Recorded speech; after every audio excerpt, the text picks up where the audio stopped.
नमस्कार विद्यार्थ्यांनो, 11वी commerce book keeping and accountancy या सब्जेक्टमध्ये chapter number 10 single entry system याबद्दल माहिती आज आपण अभ्यासणार आहोत. अकाउंटिंग इन्फॉर्मेशन बुक्स ऑफ अकाउंट्समध्ये रेकॉर्ड करण्याचे दोन सिस्टीम आहेत. पहिला सिस्टीम डबल एंट्री सिस्टीम आहे, तर दुसरा सिंगल एंट्री सिस्टीम. यापैकी डबल एंट्री सिस्टीम हा बिझनेस ट्रान्झॅक्शन्स अकाउंटच्या बुक्समध्ये रेकॉर्ड करण्याची सायंटिफिक मेथड आहे. असा अभ्यास आपण सेकंड चॅप्टरमध्ये अभ्यासलो होतो. डबल एंट्री सिस्टीममध्ये सगळे अकाउंटिंग इन्फॉर्मेशन रेकॉर्ड करत असताना अकाउंटचे रूल्स, वेगवेगळे अकाउंटचे कन्सेप्ट यांचा उपयोग केला जातो, म्हणून ती एक कंप्लीट मेथड आहे.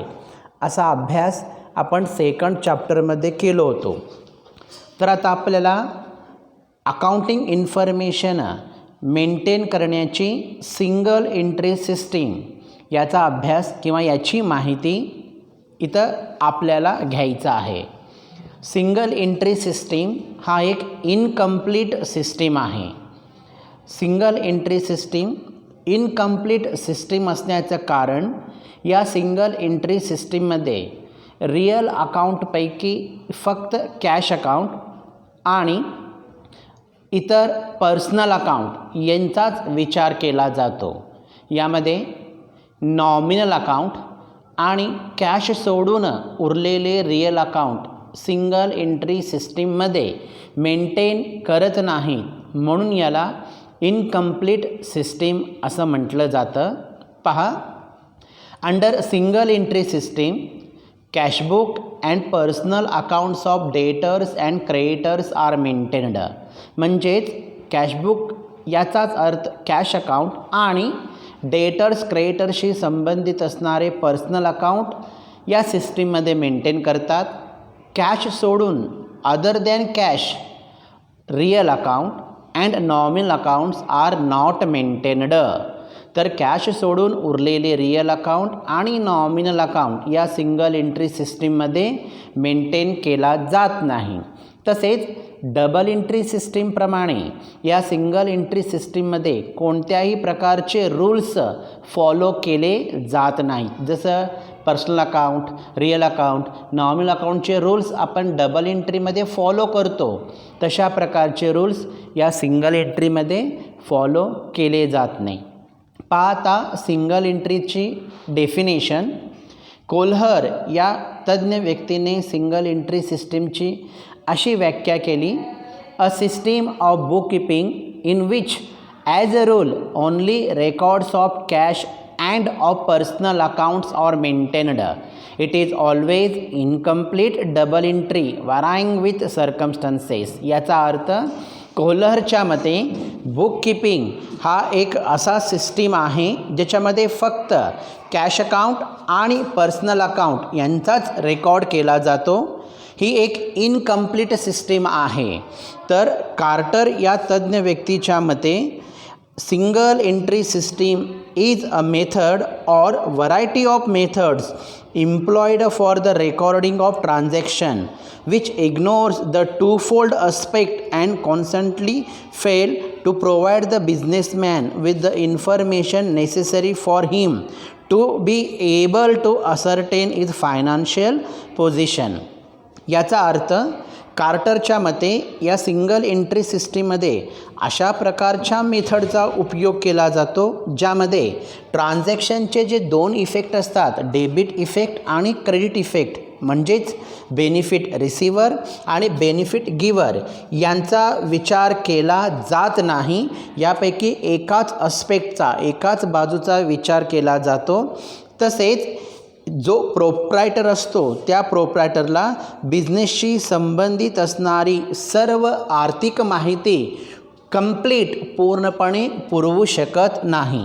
अशा प्रकारची ही सिंगल एंट्री सिस्टीम असते, असं कार्टर यांचं मत आहे. मग अशी ही जी अकाउंटिंग इन्फॉर्मेशन रेकॉर्ड करण्याची सिंगल एंट्री सिस्टीम आहे. त्याचे काही महत्त्वाचे असे यूज आहेत ज्याच्यामुळे सिंगल एंट्री सिस्टीम काही स्मॉल बिझनेसमॅन्स वापरतात. त्यातला पहिला म्हणजे हा एक इझी सिम्पलेस्ट मेथड आहे रेकॉर्ड करण्यासाठी. सिंगल एंट्री सिस्टीममध्ये बुक्स ऑफ मेंटेन करणं खूप सोपं असतं, कारण यासाठी विशेष प्रकारच्या ज्ञानाची, नॉलेजची, स्किलची गरज नसते. तसेच या सिंगल एंट्री सिस्टीममध्ये बुक्स ऑफ अकाउंट्स मेंटेन करणं जास्त खर्चिक नसते, एक्सपेन्सिव्ह नसतो. खूप कमी खर्चामध्ये आपण सिंगल एंट्री सिस्टीममध्ये बुक्स ऑफ अकाउंट्स मेंटेन करू शकतो.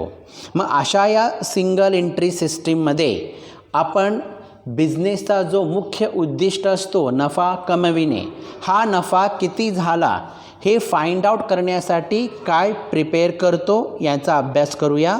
पहा, सिंगल एंट्री सिस्टीममध्ये वर्षाच्या शेवटी प्रॉफिट झाला का नाही किंवा वर्षाच्या शेवटी त्या बिझनेसमॅनचं फायनान्शियल पोझिशन काय आहे हे कळण्यासाठी 3 गोष्टी प्रिपेअर करतात.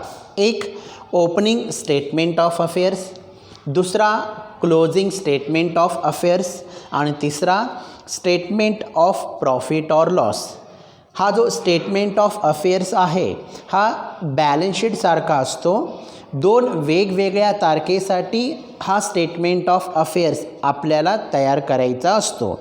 ओपनिंग स्टेटमेंट ऑफ अफेअर्स हा पहिल्या वर्षाचा अगोदरच्या वर्षाचा असतो, तर क्लोजिंग स्टेटमेंट ऑफ अफेअर्स त्यानंतरच्या दुसऱ्या वर्षाचा असतो. हा स्टेटमेंट ऑफ अफेअर्स कसा असतो हे पाहूया. स्टेटमेंट ऑफ अफेअर्स हा बॅलन्स शीटसारखाच असतो. बॅलन्स शीटमध्ये जसे डाव्या साईडला लायबिलिटी आणि उजव्या साईडला असेट्स असतात, त्याच पद्धतीनं ह्या स्टेटमेंट ऑफ अफेअर्समध्ये देखील डाव्या साईडला लायबिलिटीज आणि उजव्या साईडला असेट्स असतात. दिलेल्या प्रॉब्लेममध्ये असेट्स आणि लायबिलिटीज यांचे आपल्याला बॅलन्सेस देतात. या दिलेले जे असेट्स किंवा लायबिलिटीज असतात त्यांचं क्लासिफिकेशन अगोदर आपल्याला करून सर्व लायबिलिटीज स्टेटमेंट ऑफ अफेअर्सच्या डाव्या साईडला रेकॉर्ड करायचं आणि सगळे असेट्स स्टेटमेंट ऑफ अफेअर्सच्या उजव्या साईडला रेकॉर्ड करायचं. आणि हा स्टेटमेंट ऑफ अफेअर्स टॅली करताना जो आन्सर येतो त्या आन्सरला आपण म्हणायचा कॅपिटल. कॅपिटल हा स्टेटमेंट ऑफ अफेअर्सचा बॅलन्सिंग फिगर असतो. पहिल्या वर्षाच्या सुरुवातीच्या वर्षाच्या स्टेटमेंट ऑफ अफेअर्सच्या बॅलन्सिंग अमाऊंटला ओपनिंग कॅपिटल असं म्हणायचं, तर दुसऱ्या वर्षाच्या किंवा नंतरच्या स्टेटमेंट ऑफ अफेअर्सच्या बॅलन्सिंग अमाऊंटला क्लोजिंग कॅपिटल असं आपण रेकॉर्ड करायला पाहिजे. मग असा हा स्टेटमेंट ऑफ अफेअर्स प्रिपेअर केल्यानंतर त्या बिझनेसमॅनचं प्रॉफिट किंवा लॉस जाणून घेण्यासाठी statement of profit or loss हे तयार करावं लागतो. मग आता आपण statement of profit or loss याचा फॉर्मॅट पाहू. या स्टेटमेंट ऑफ प्रॉफिट ऑर लॉसमध्ये एकूण 4 पार्ट असतात. पहिल्या पार्टमध्ये क्लोजिंग कॅपिटल घ्यायचं. या क्लोजिंग कॅपिटलमध्ये आपण त्या प्रोप्रायटरने केलेला ड्रॉविंगची रक्कम ॲड करायचा. मग या ड्रॉविंगच्या रकमेमधून दुसऱ्या पार्ट म्हणजे सुरुवातीला क्लोजिंग कॅपिटल त्याच्यामध्ये ड्रॉविंगची रक्कम ॲड करायचा. या पहिल्या पार्टमधून त्या ओनरचं ॲडिशनल कॅपिटल आणि ओपनिंग कॅपिटल हे सेकंड पार्टमध्ये लेस करायचा. मग जो काय आन्सर येईल त्या आन्सरला प्रॉफिट बिफोर ॲडजस्टमेंट किंवा ग्रॉस प्रॉफिट असं आपण म्हणू शकतो. मग ह्या 2 पार्ट झाल्यानंतर तिसऱ्या पार्टमध्ये जे ॲडजस्टमेंट असतात इन्कमशी संबंधित असलेले ॲडजस्टमेंट ॲड करायचं. तर चौथ्या पार्टमध्ये एक्सपेन्सेस किंवा लॉसेसशी संबंधित असणारे ॲडजस्टमेंट्स लेस करायचं. मग ॲड होणाऱ्या ॲडजस्टमेंटमध्ये प्रॉफिट किंवा इन्कम होणारे ॲडजस्टमेंटचे उदाहरण म्हणलं तर interest on drawing, interest on investment, prepaid expenses किंवा outstanding income under valuation of assets किंवा ओव्हर व्हॅल्युएशन ऑफ लायबिलिटीज हे इन्कम होणारे प्रॉफिट होणारे ॲडजस्टमेंट आहेत, ज्याची रक्कम आलेल्या प्रॉफिट बिफोर ॲडजस्टमेंटमध्ये ॲड करायचं. तर interest on capital, interest on bank loan, bad debts किंवा RDD, depreciation on fixed assets यासारखे लॉस किंवा एक्सपेन्सेस असणारे ॲडजस्टमेंट वरील अमाऊंटमधून लेस करायचा. मग शेवटी जो आन्सर मिळतो त्या आन्सरला आपण net profit for the year असं आपण म्हणू शकतो. थोडक्यात या सिंगल एंट्री सिस्टीममध्ये आपल्याला प्रामुख्याने 3 गोष्टी प्रिपेअर करायच्या आहेत. एक असतो opening statement of affairs, opening capital काढण्यासाठी. दुसरा असतो closing statement of affairs, closing capital काढण्यासाठी. ओपनिंग स्टेटमेंट ऑफ अफेअर्स आणि क्लोजिंग स्टेटमेंट ऑफ अफेअर्स हे दोन्ही एकसारखे असतात, फक्त यांचे बॅलन्सेस वेगळे वेगळे असतात. पहिला सुरुवातीच्या वर्षासाठी असतो, तर दुसरा नंतरच्या किंवा दुसऱ्या वर्षासाठी असतो, ज्याच्याद्वारे आपल्याला पहिल्यांदा ओपनिंग कॅपिटल मिळतो आणि त्यानंतर क्लोजिंग कॅपिटल मिळतो.